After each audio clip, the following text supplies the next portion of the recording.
tema para 2023 de nossa igreja, está estampado aqui dos dois lados, Igreja, a noiva de Cristo.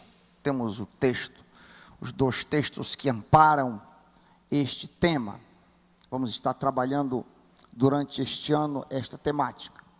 E nós estamos dando a largada, justamente trabalhando a eclesiologia, a igreja do Senhor Jesus Cristo. Eu pedi para o doutor Bledsoe para que ele resumisse tudo o que ele iria dizer nesses 6 momentos conosco, exatamente 6 momentos, em uma sentença.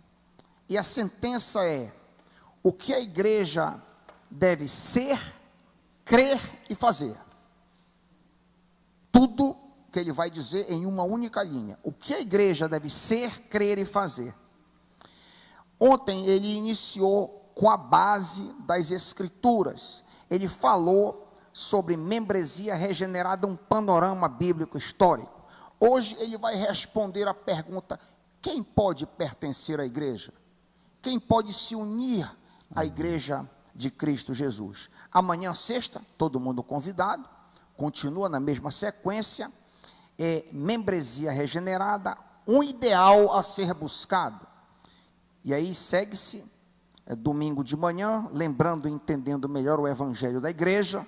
Domingo à noite, a grande salvação do Senhor capaz da igreja. Então, diante dos irmãos aí, o plano, o mapa de todo o trabalho que o Dr. Bledsoe está desenvolvendo. Eu já apresentei ontem com algum detalhe. Hoje eu queria dizer apenas uma coisa.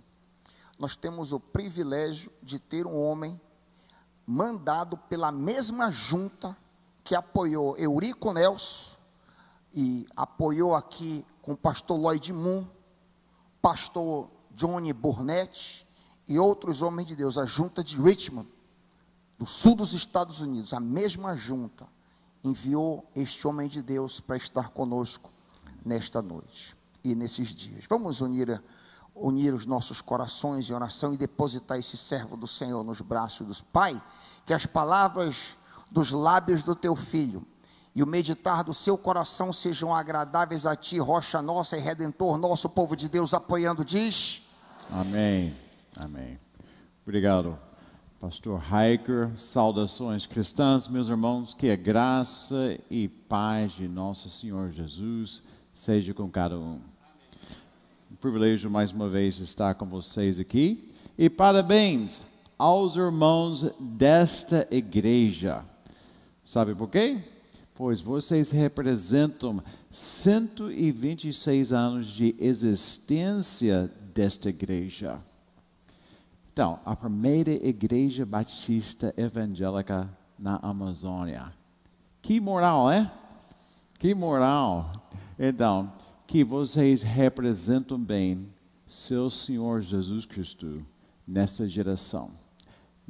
Para essa geração, nesta era presente. Amém? Então, minha saudação especial, meu braço especial aos pastores presentes aqui. Muitos de vocês são bem mais capazes de liderar esse momento solene do que a pessoa que está diante de você. Porém, Deus me ordenou para esse momento, e eu fico muito grato por isso, que o pastor Hiker foi movido pelo Espírito Santo para me convidar. Então, muita graça eu tenho recebido pelo nosso Deus bendito. Então, também, hoje eu fiz alguma coisa bacana, bem bacana. Eu comi filote. E para a sobremesa, açaí e tapioca. Já liguei para minha esposa e falou: olha, manda a mudança para cá. Alguns de vocês me perguntaram de onde eu vim, qual cidade onde eu fui criado. Então, eu fui criado na cidade de Memphis, no estado de Tennessee. Alguém já ouviu falar em Memphis? Tem algumas pessoas famosas de Memphis, pelo menos 4. Qual? Elvis, sim, sim. Não me pergunta se ele está vivo ou não. Eu vi o túmulo dele, mas eu não sei se estava ali. Segunda pessoa, B.B. King, aquele cantor famoso de blues. Outra pessoa famosa lá, vocês talvez não sabem o nome dele, é Fred Smith. Mas alguém já ouviu falar aquela empresa FedEx? Então, ele fundou essa empresa. A sede mundial fica na cidade de Memphis, Tennessee. E também a quarta pessoa, Pastor Davi. Então, meus irmãos, meu conteúdo para nossos dias aqui, muito de meu conteúdo está baseado naquele livro, Igreja Regenerada, que está disposto aqui. E eu destaco também mais um livro. Eu não tinha exemplares para trazer para cá, porque está sendo imprimidos agora. Mas é esse livro aqui, A Confissão de Fé de New Hampshire, a surpreendente história da primeira confissão de fé dos batistas no Brasil. Eu falo isso para vocês por uma razão, duas razões. Estou querendo vender o meu peixe, mas a segunda razão é tem apenas uma pessoa que fez que endossou os dois livros, seu pastor. Então, eu queria somente destacar isso. Então, isso mostra para você como eu estou enxergando o seu pastor como homem de Deus, um líder de destaque em nossa denominação batista. E antes de nossa leitura bíblica, meus irmãos, eu gostaria de fazer uma revisão de ontem. Vocês podem ver ali na tela aquelas 4 marcas de uma igreja verdadeira. Nós passamos todo o nosso tempo ontem contemplando isso, depois de afirmar que as Escrituras representam a única fonte, não a única fonte, mas a última fonte que julga todos os credos, todas as opiniões, todas as nossas crenças e todas as nossas práticas. E depois disso, nós passamos nosso tempo contemplando essas 4 marcas bíblicas. Então, para discernir qual igreja representa uma igreja verdadeira, onde fica a igreja verdadeira, distinguindo igrejas verdadeiras de igrejas falsas. Primeira marca, a fiel pregação da palavra de Deus. Como vocês sabem quando a igreja é uma igreja verdadeira? Ela vai pregar Jesus Cristo. Todo o ensino, todos os ministérios da igreja vão glorificar, exaltar, enfatizar o Evangelho de Jesus Cristo. Em especial, a sua aplicação correta e pessoal. Também, a correta celebração das ordenanças, batismo e a ceia. Além disso, a igreja pratica disciplina. A disciplina da igreja é muito importante. Como está muito importante para a criação dos filhos, Deus quer que sua igreja seja sob a sua disciplina. A disciplina abrange seu aspecto formativo e seu aspecto corretivo. Os dois aspectos são fundamentais. E também a última é a membresia regenerada, ou seja, a igreja deve ser composta de apenas crentes verdadeiros, discípulos genuínos. E nós vamos falar muito mais sobre isso hoje. Então, vamos ler, fazendo essa revisão aqui, vamos ler algumas definições batistas de uma igreja verdadeira, para discernir a presença dessas 4 marcas destacadas aqui, em especial a membresia regenerada, ou seja, a membresia bíblica. Então, eu vou começar com esta definição dos batistas gerais, do contexto de Londres, do século XVII. Batistas gerais, ou seja, os batistas não calvinistas. Então, vamos dar um moralzinho para os arminianos aqui. Então, eu leio e vocês podem seguir a leitura, mas sua tarefa é discernir a presença dessas 4 marcas que eu já destaquei. Vamos lá. Cremos que a igreja visível de Cristo na Terra é composta de várias congregações distintas que compõem a Igreja Católica una, o corpo místico de Cristo. Então, está falando que igrejas verdadeiras realmente compõem ou realmente fazem parte da Igreja Universal. E as marcas pelas quais a igreja verdadeira, é conhecida como a verdadeira esposa de Cristo são estas. A palavra de Deus é pregada fielmente. Os sacramentos, ou seja, as ordenanças são administrados conforme a instituição de Cristo e a prática primitiva. E a sua disciplina e seu governo são devidamente executados pelos ministros ou pastores que Deus nomeia e os membros elegem. Esta é a verdadeira igreja construída e a qual todos os que buscam a vida eterna devem alegremente se unir.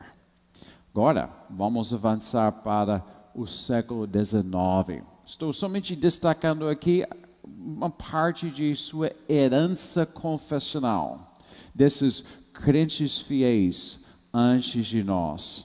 Então aqui vocês podem ver a confissão, a definição, uma descrição de uma igreja verdadeira na confissão de fé de New Hampshire. Aquela mesma confissão que aqueles primeiros 12 membros dessa igreja adotaram 126 anos atrás. Então, eu leio, vocês podem seguir.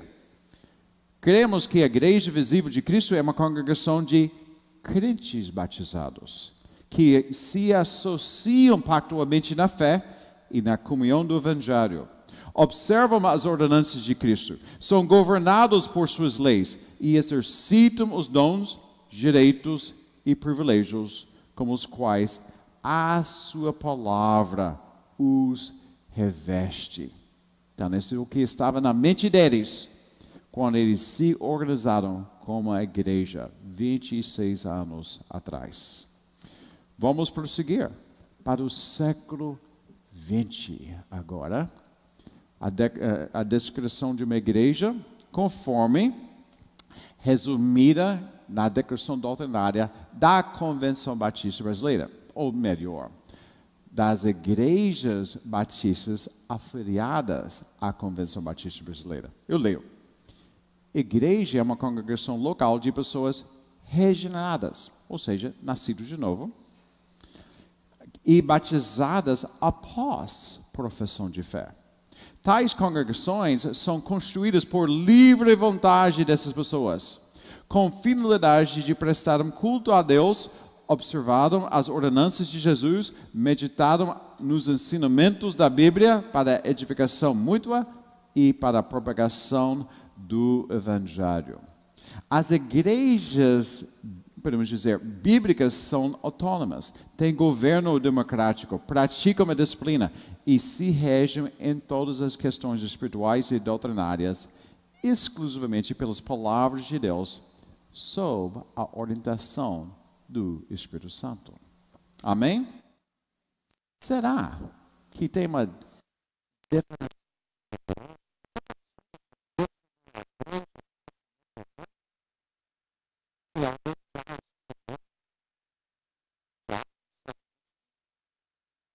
Eu não sei. Vamos ver se temos ali. Okay. Tem. Então, deixe-me ler minha tentativa de resumir o entendimento bíblico com respeito à igreja. A igreja é um ajuntamento de discípulos de Cristo que representa o reino de Deus na terra e cumpre as ordens de seu Senhor Jesus à luz de sua palavra. Ao entrarem e perseveraram na nova aliança pela graça divina, esses discípulos desfrutam do Evangelho e obedecem a Deus por meio de seu compromisso mútuo e do Espírito Santo que os regenerou. Tudo isso acontece pela a edificação desta igreja e de outras igrejas. O cumprimento de sua missão, o benefício de todos e para a glória de seu Deus, que a redimiu. Então, depois vocês podem me falar o que vocês acham sobre minha tentativa humilde ali. Eu acho que agora nós estamos prontos para responder a esta pergunta. Quem pode unir-se à igreja? Então, essa foi uma questão que custou muito os batistas nos séculos 17, nos séculos 18. E quando essa igreja foi construída aqui, aqueles primeiros crentes aqui nessa cidade, nesse estado. Eu peço que vocês abram as Bíblias que vocês trouxeram para a primeira carta do apóstolo Paulo aos Coríntios. Capítulo 15, eu vou ler 2 versículos, os primeiros 2 versículos. E vocês podem ver ali na pauta, na tela a pauta para hoje. Pode avançar, por gentileza. O apóstolo Paulo, movido pelo Espírito Santo, escreveu assim: Irmãos, quero lembrar-lhes o evangelho que lhes preguei, o qual vocês receberam e no qual estão firmes. Por meio desse evangelho, vocês são salvos, desde que se apegam firmemente à palavra que lhes preguei. Caso contrário, vocês têm crido em vão. Que Deus nos abençoe. Amém? Então, meus irmãos, deixe-me tentar dar a vocês uma definição melhor desse ideal bíblico e membresia regenerada. Veja ali na tela essa descrição. Membresia regenerada, um termo técnico, sustenta que somente crentes genuínos devem se tornar membros de uma igreja autêntica, ou seja, igreja verdadeira. Então, crentes genuínos significa discípulos autênticos que evidenciam a obra regeneradora do Espírito Santo nas suas vidas. E o que é importante também é a permanência de cada um em uma comunidade pactual de crentes depende dos sinais bíblicos desse novo nascimento. Então, o termo discípulos autênticos não sugere uma ideia de supercrentes, pessoas perfeitas que seriam imunes ao pecado e às suas sutilezas. Não, não, não. Em vez disso, elas são transformados pelo Espírito Santo e o Evangelho de Cristo. Eles creem no seu Deus que os redimiu. Eles lutam contra sua carne e eles ajudam uns aos outros em sua peregrinação cristã. Então, vocês podem lembrar, ontem eu citei uma confissão de fé protestante bem notável, a confissão belga. E logo depois de delinear as marcas bíblicas de uma igreja verdadeira, essa confissão preocupou-se com as evidências da nova vida daqueles que pertencem a uma igreja visível, a uma igreja local. Então veja ali, eu vou ler. Os que pertencem à igreja devem ser reconhecidos pelas marcas dos cristãos. Quais são as marcas de cristãos verdadeiros? Eles creem em Jesus Cristo como o único Salvador, fogem do pecado e buscam por justiça. Amam o verdadeiro Deus e o seu próximo sem se desviar para a direita nem para a esquerda. E crucificam a carne como as obras delas. No entanto, ainda permanecem neles uma grande fraqueza, a qual combatem pelo Espírito Santo todos os dias das suas vidas.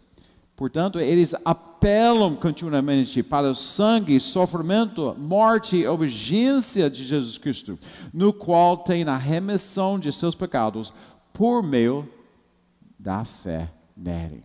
Amém?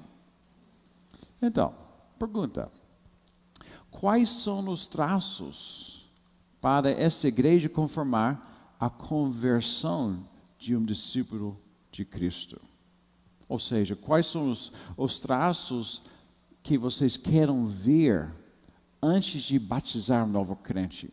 Ou receber um crente professo de uma outra igreja? Eu proponho 3 traços que caracterizam o membro de uma igreja que busca o ideal de uma membresia bíblica, uma membresia saudável. Vocês podem ver ali os primeiros 2 traços. Primeiro traço: essa igreja, os pastores precisam afirmar, e a igreja precisa chancelar isto, que aquela pessoa entendeu o Evangelho. E também aquela pessoa está fazendo um compromisso solene com Cristo e com esta igreja.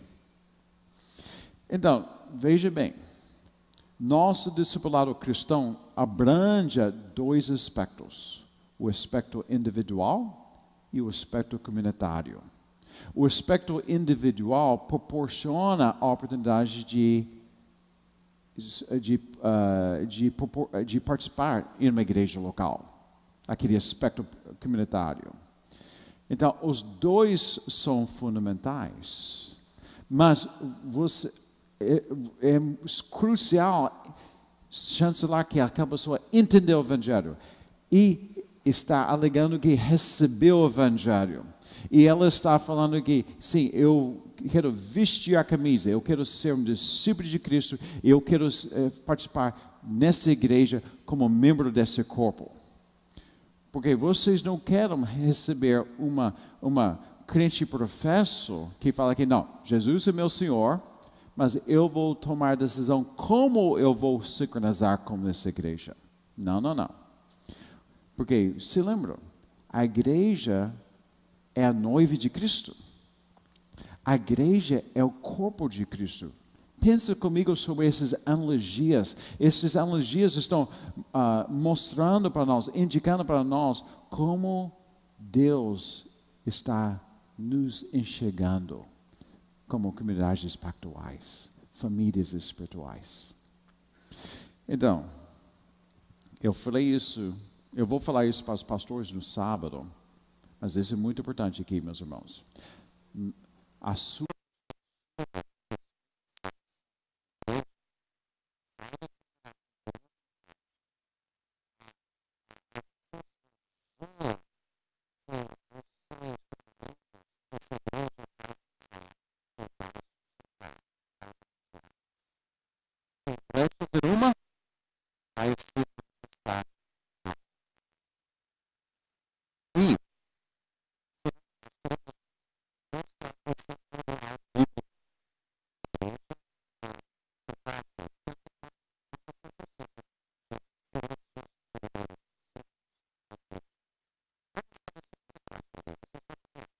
o batismo recebido após essa profissão de fé, como o sinal da nova aliança por intermédio de uma igreja autêntica. Então, 3 destaques aqui. O que vem à tona aqui nesse segundo traço é o que nós chamamos de credobatismo. Você precisa crer antes de receber o primeiro sinal da nova aliança. Então, esse conceito aponta a ordem na qual a ordenança batismal foi administrada. A pessoa entendeu o Evangelho? Sim. Recebeu o Evangelho? Está professando que recebeu? Sim. Então, ela recebe o primeiro sinal do Evangelho. E os pastores dessa igreja precisam verificar estas 3 experiências no testemunho de um crente professor antes de recomendá-lo à igreja para que ela ratifique a sua adesão. Ou eles precisam verificar que recebeu o Evangelho antes de recomendar a essa igreja a batizar aquele crente professo. Também, esse segundo traço aqui, segundo critério, descarta qualquer caso de batismos inválidos. Quais são os batismos inválidos?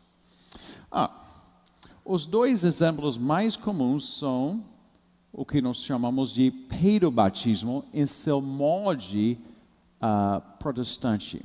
Então, eu tenho muitos amigos presbiterianos e talvez tenha alguns aqui. Então, meu coração, meus irmãos. Mas vocês são irregulares. Ok? A Escritura mostra de forma mais explícita isso, que os primeiros crentes, eles entenderam o Evangelho, receberam o Evangelho e então receberam o primeiro sinal da nova aliança, o batismo. Também, é nítido que nós devemos crer antes de pertencer à igreja. E nós sabemos que o batismo é a porta de entrada da igreja, nesse sentido. Então, eu posso falar mais sobre isso, mas eu não tenho tanto tempo, mas deixe-me também mencionar isso. Outro caso de batismo inválido para muitas igrejas batistas é aspersão. Então, eu proponho, meus irmãos, o que é mais importante é a ordem, não é o modo. Porém, eu não estou falando que o modo é uma coisa frívola.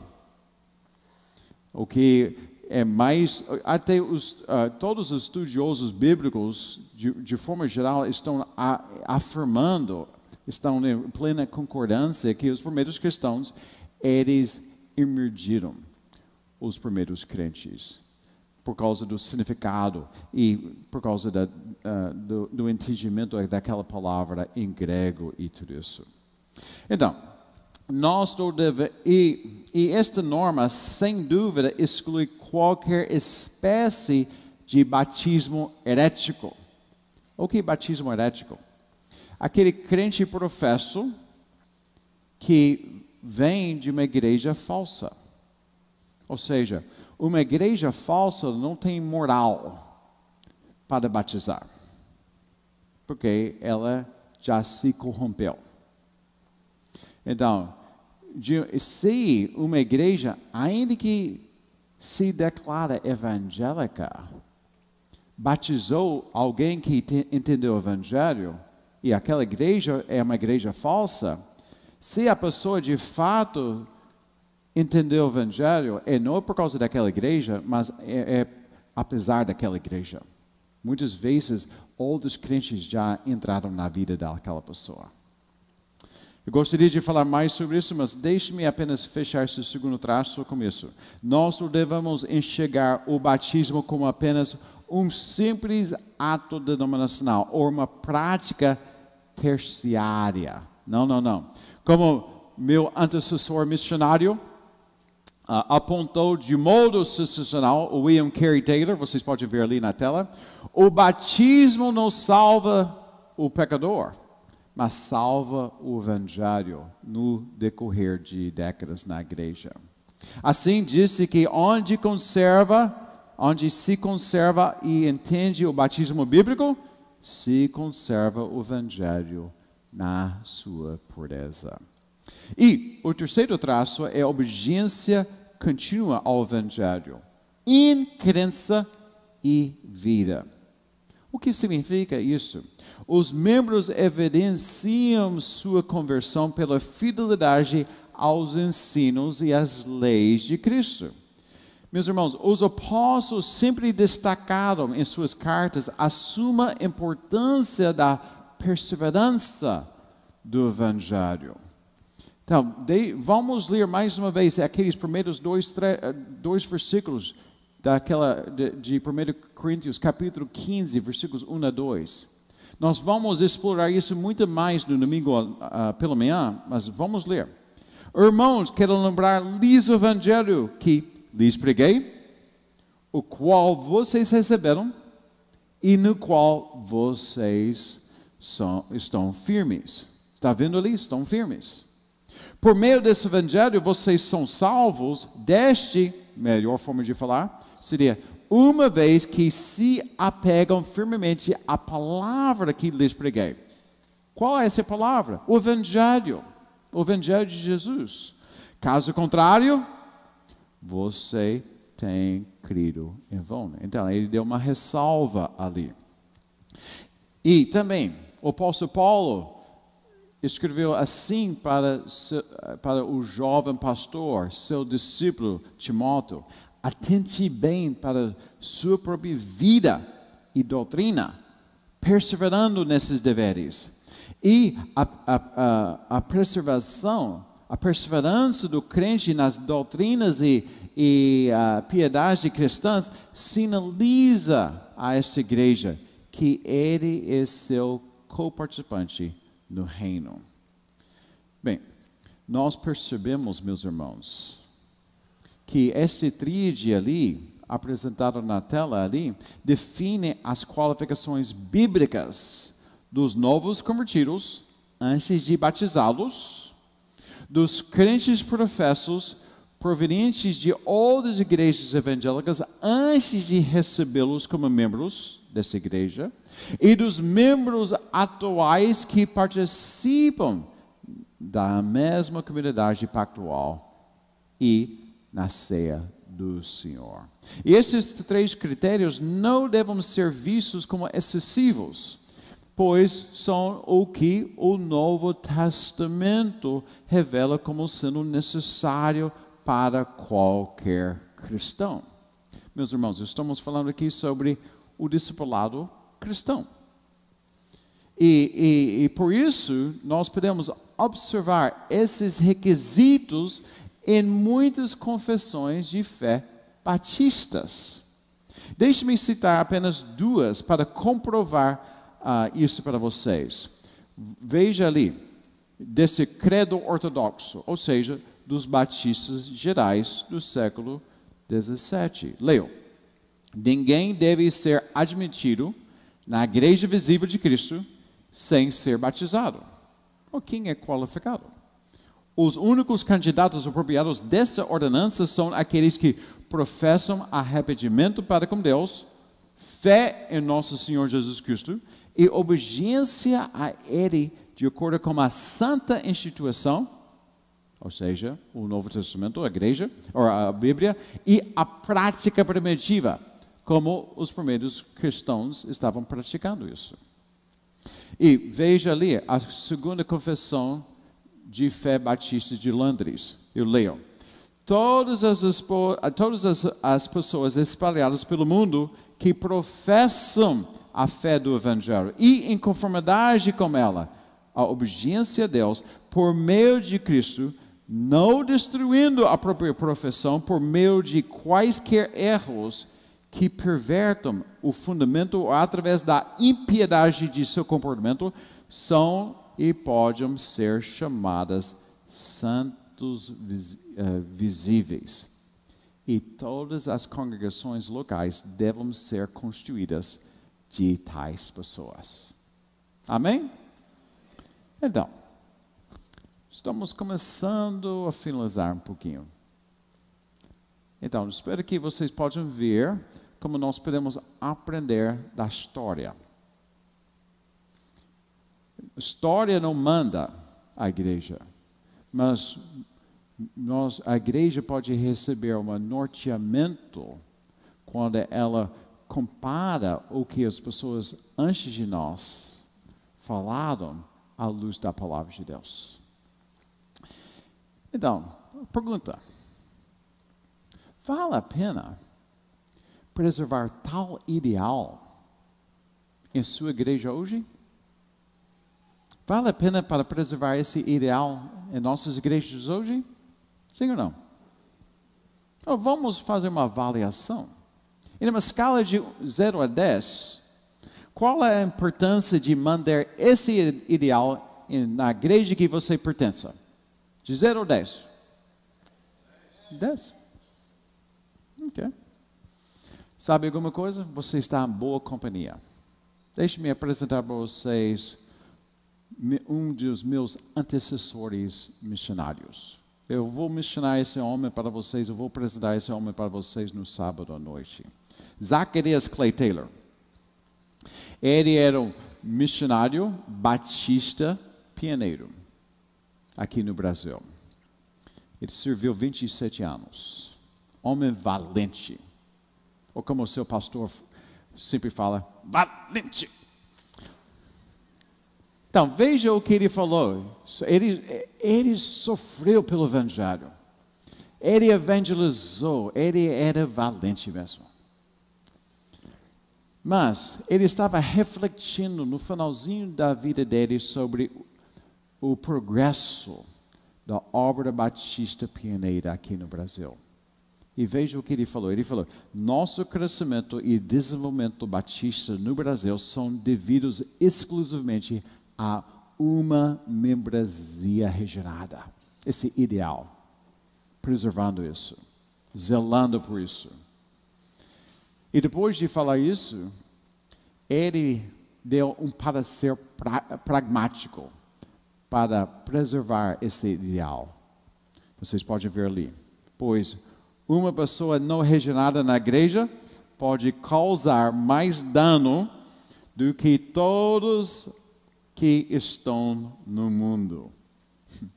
E todos os pastores dizem, amém, né? Então, nós estamos em acordo. Tem uma galera atrás de mim. Nós estamos em acordo que isso é importante. Importantíssimo para a saúde de nossas respectivas igrejas, para nossa fidelidade a Deus, para o testemunho cristão à praça pública e tudo isso. Mas deixe-me fazer essa pergunta para vocês. Esse ideal está em declínio? Está em declínio hoje? Está em declínio de modo geral no campo evangélico? Em nossa denominação batista, nós temos um presidente da convenção aqui hoje. Está em declínio? Tem um amigo meu, ele escreveu um livro sobre esse ideal batista. O nome dele é John Hammett. Ele falou isso. Ser membro de uma igreja deve significar algo ou não significa nada. Ou as expectativas são claramente compreendidas e esperadas por todos, ou o compromisso mínimo de vai determinar a maioria ao longo de tempo, especialmente quando se demonstra entre a liderança da igreja. Então, se está em declínio, minha última pergunta hoje seria essa. Quais são as causas por esse declínio? Eu não lhe perguntei quais são os sintomas. Eu lhe perguntei quais são as causas. Deixe-me ilustrar a diferença entre sintomas e causas. 2 anos atrás, eu estava nos Estados Unidos, durante o período sabático. E para que vocês saibam que o missionário não fica à toa em seu período sabático, eu acabei de escrever esse livro durante aquela época. E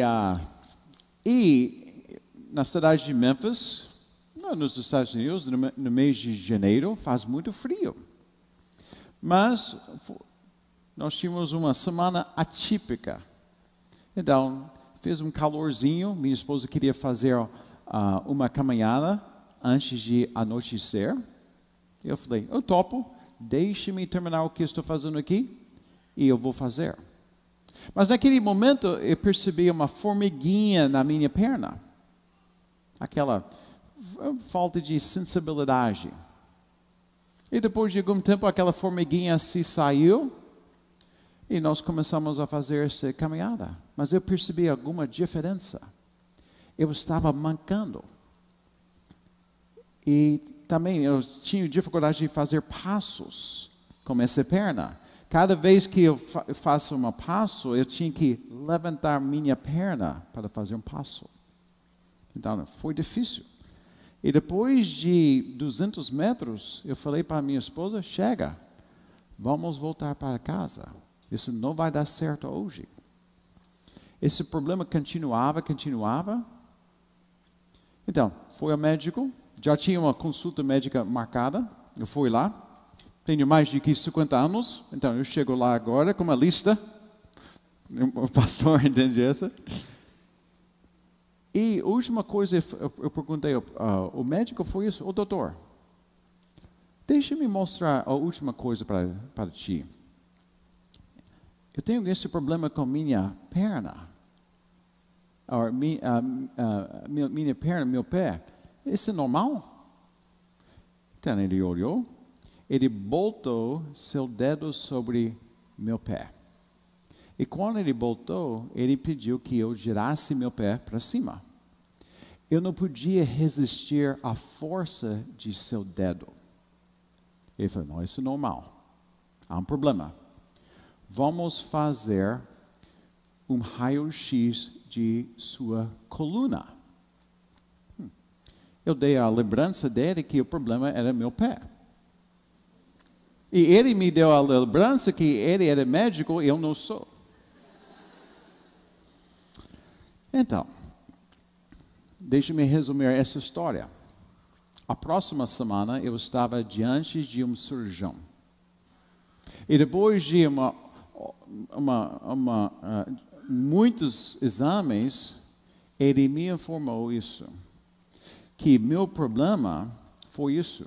Eu sofri uma fratura na parte inferior de minhas costas. E essa fratura colocou uma pressão sobre o nervo.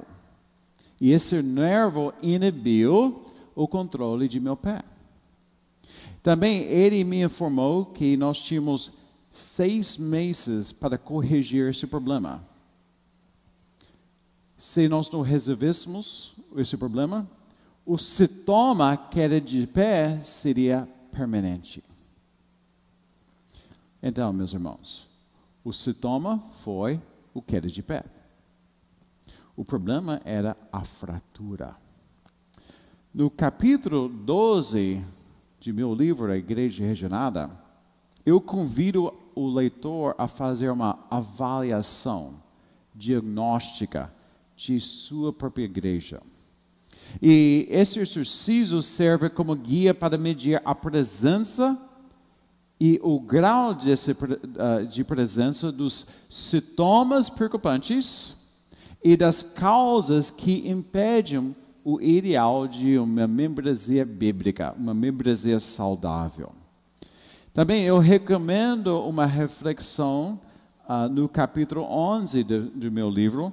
Na segunda parte desse capítulo, eu apresento os pontos básicos da membresia regenerada, membresia bíblica que eu estou salientando aqui.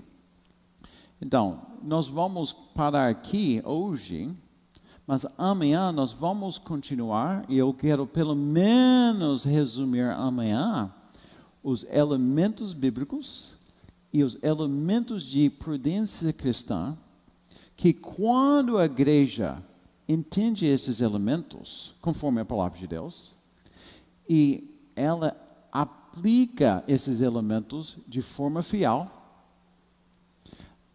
a igreja continua a manter mais e mais esse ideal bíblico. E o que vai acontecer? Os membros vão ser espiritualmente mais prósperos, de forma geral. Amém?